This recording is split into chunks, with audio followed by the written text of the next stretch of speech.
Chapter 3: The Assassins and the Target.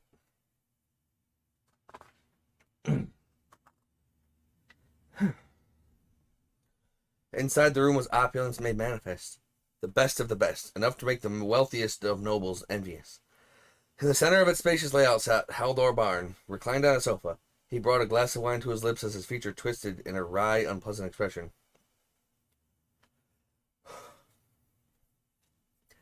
Oh my goodness, one moment. Absolute incompetence. Such a simple job, and yet apparently one completely beyond them. Mr. Barn had fully grasped the situation. He had given the order that no one be allowed in, but there were now 2 children standing before him. Given the commotion outside, it had been easy to guess what happened. Though their appearances made it hard to believe, the 2 standing before him were no doubt professional assassins here for his life. Still, Haldor maintained his composure. He kept this realization hidden, refusing to allow such a hint of panic to creep into his features. The source of this confidence was a certain colossal machine that sat on the floor before him. Its mere presence made even an impossibly spacious room feel cramped. It towered over 2 ards in height, with 6 spider-like legs protruding from its body. Its humanoid upper half stood erect, with 4 menacing arms stretched out in front of it. The entire machine emitted an eerie glow, making for the most intimidating sight to behold. Wowie, that's a big one, 9 remarked, glancing up at it. An archaism, 3 exclaimed, immediately shifting to a battle stance. Heh, this beauty is a new favorite of mine. A rather fruitful find at a recent back alley auction I happened to attend. And it wasn't cheap, let me tell you. But no, I didn't stop there. I'm a man who doesn't do things by half measures. I paid a princely sum to have it outfitted with the most cutting-edge technology available. Miro well spent, in my opinion. I dare say it has enough firepower to easily wipe out an entire platoon of soldiers if I wanted it to. In fact, it'd be mere child's play. Barely able to contain his smug grin, Haldor looked like a boastful child showing off his expensive toy at school. So the bums outside were just bouncers then, and this monstrosity is what's actually here to protect you, 3 deduced. Oh, a sharp one. That's precisely correct, Haldor said gleefully. As long as I have it by my side, my safety here is guaranteed. And once I make it to the Republic, I'll be untouchable. He let out a long laugh, his voice rising higher and higher, echoing endlessly throughout the gaudy chamber. Shockingly stupid. He really is an idiot, huh? The duo's comments weren't born from simple overconfidence. Even if they did somehow fail on their mission, and even if Haldor did somehow manage to make it to Hayue territory, he had already been marked for death by the organization. They would pursue him to the bitter end. To the last man, he had 0 chance of survival. Attack! At Haldor's order, the archaism lurched into action. It set its sights on 3, charging straight for him. 9 took the opportunity to begin casting her arts. While her partner specialized in close quarters combat, she was a force to be reckoned with when it came to orbital arts. As she began to charge, however, one of the archaism's arms rapidly folded into a gun. The muzzle pointed in 9's direction. Without delay, it sprayed a hail of bullets at her. Whoa! 9 evaded the gunfire by a hair's breadth, but was forced to abandon casting her art. The archaism focused its attention back on 3, who was busy fending off its melee attacks with his longsword. 9 sprinted to the other side of the room to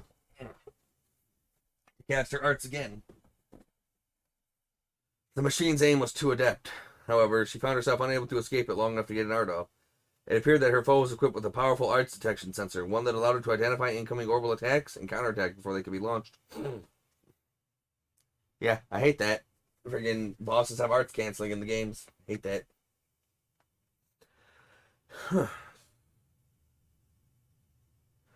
Forced to abandon her casting yet again, 9 screwed up her face in frustration and suddenly gripped her plush bear. That thing doesn't play nice. I quit, she said in a huff. It was a fair point. Poison tip needles wouldn't have been particularly effective against the steel plating of a machine, and without the ability to cast her arts, 9 found herself at a loss. 3, however, remained unperturbed and readied himself for another onslaught. I'm gonna grab a little shut-eye. Wake me when the fighting's over, okay? 9 said as she flopped down on one of the room sofas, using her bear as a pillow. 9, cut it out. I need you to stay awake, 3 shouted from across the room. Despite this, 9 didn't react at all. As she dozed, the archaism seemed to disregard her as a threat and fully focused its attention on 3. Its forearms transformed into a sword, a lance, an axe, and a gun, proceeded to launch a relentless string of attacks at the already overwhelmed assassin. 3 leapt out of the way as the machine's sword arm cut an arc through the air, only to then see a lance rocketing toward him. He narrowly avoided it, but his escape path was blocked by a mighty swing of the axe. Meanwhile, the archaism had its gun trained in Haldor's direction. Even at the heart of combat, it prioritized protecting its master against any approaching threats. Swift movements and deft swordplay were the foundation Yeah. Of 3's combat style. But they were little use against such a powerful machine. The Archaism was simply too fast. Its attacks were both explosively powerful and aimed with deadly precision. Further, its 6 legs afforded it perfect balance, and its multiple arms allowed it to launch attacks faster than 3 could keep up. To his irritation, 3 found his skill set completely useless against the metal monstrosity. Sure, he was a better fit for the task than 9, but only by a slim margin. Regardless, he continued to fight, both blades flashing as they moved to intercept his foe. The sheer number of attacks coming at him forced 3 to focus entirely on defense. He parried, dodged, and deflected the relentless wave of strikes, biding his time, waiting for the machine to leave an opening for him to strike with his longsword. The violent dance continued on for some time. 3 had managed to land a number of blows to the machine's body and arms, but each had resulted in no more than a metallic twang as his blade was repelled by its solid metal armor.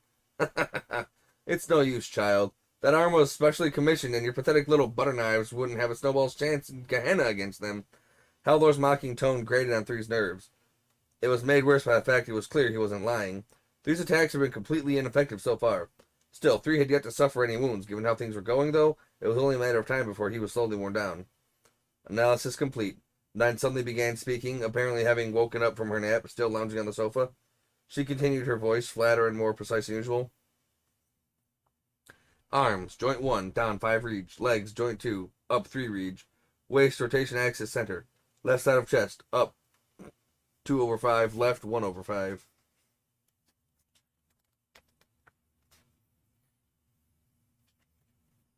First to respond was not 3, but Haldor. You little wanks, how did you do that? He was flustered, clearly shocked that 9 had figured out the Archaism's structural weak points.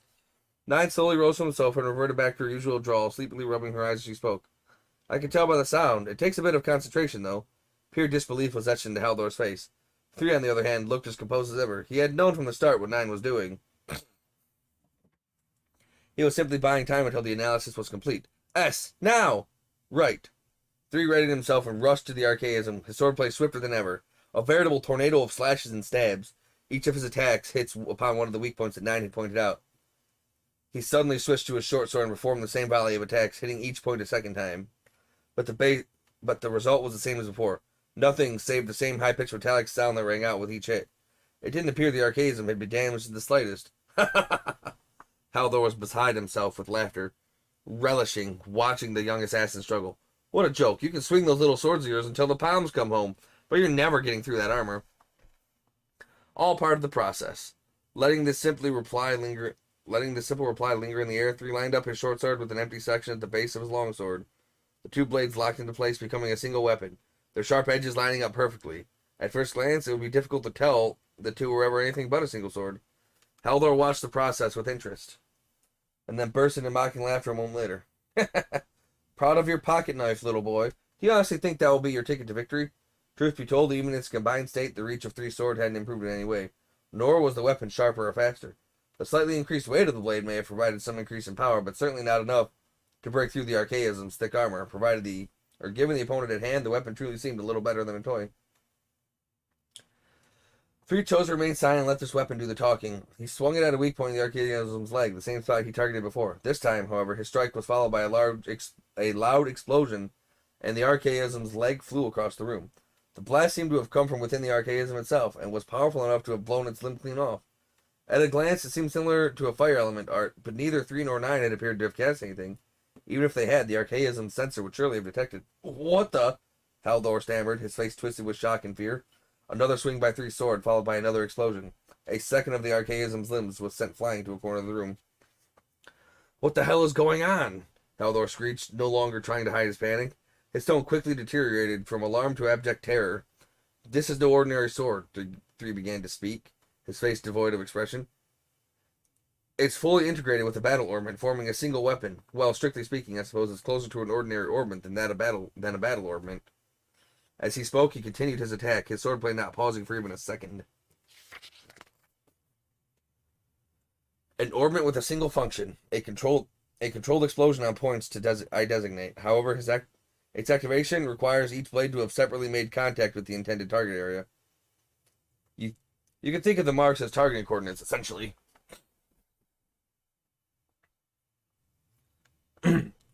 Even though Three's initial attacks seemed to have been repelled, they were actually predatory steps in this process.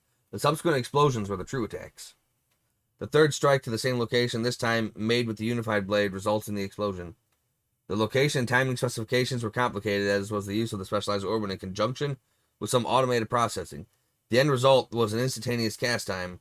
However, if the wielder was skilled enough, they'd be able to launch powerful arts attacks without the need of any charge-up period. It was in this ability that the true value of Three's weapons lay. But, having suffered an enormous amount of damage from the rapid art strikes unleashed on it, the Archaism began throwing sparks in all directions.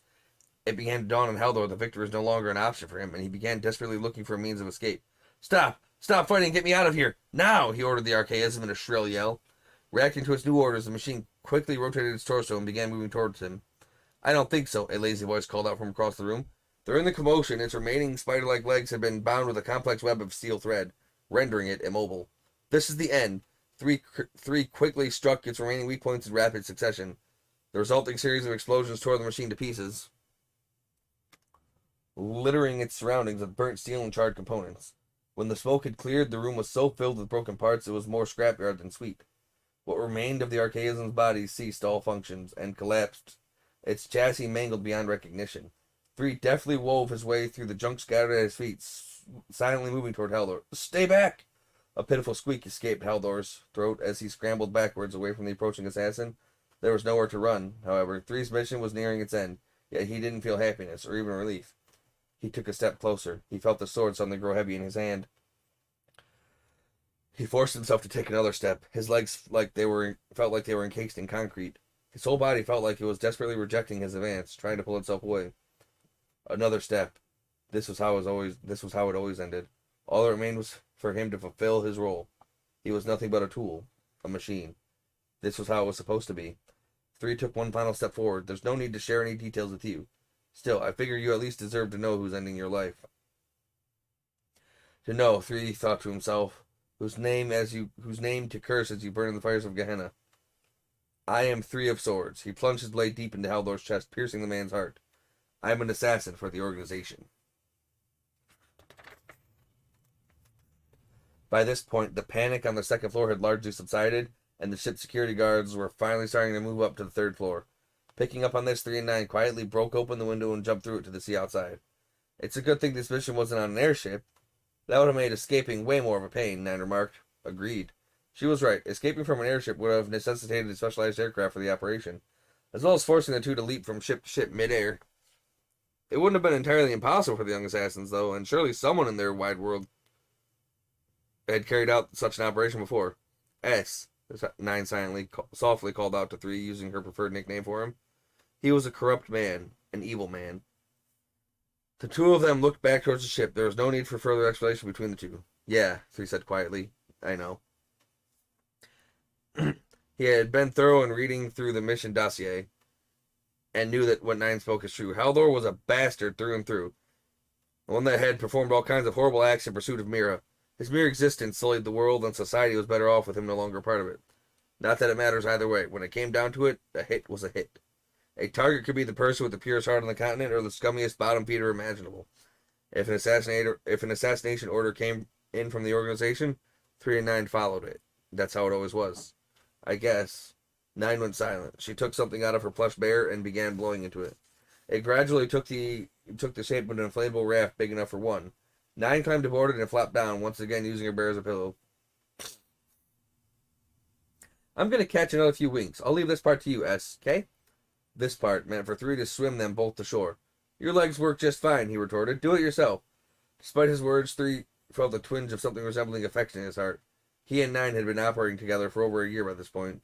She was a little younger than him, and he sometimes found himself thinking of her more as a little sister than just his partner. Their natural rapport aside, she was also someone he could truly rely on during their missions.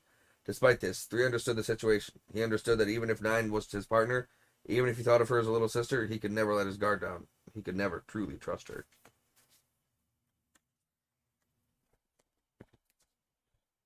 Man.